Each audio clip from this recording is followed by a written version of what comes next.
Naliligo ngayon si Raiden na para kuha niyan kasi Makati na daw basta mainit.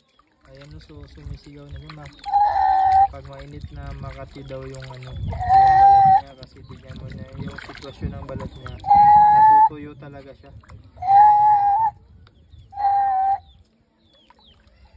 Pag ganyan kuya, masaya ba siya? Oo. Ah, masyaallah. Masyaallah.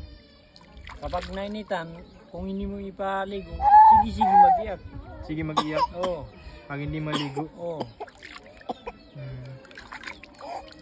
So mga ano na 6 years old na siya ngayon.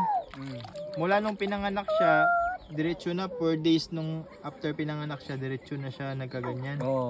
Hanggang ngayon. Oo. Hindi ba siya ano yung parang kumunti yung umano o lumala yung sitwasyon niya?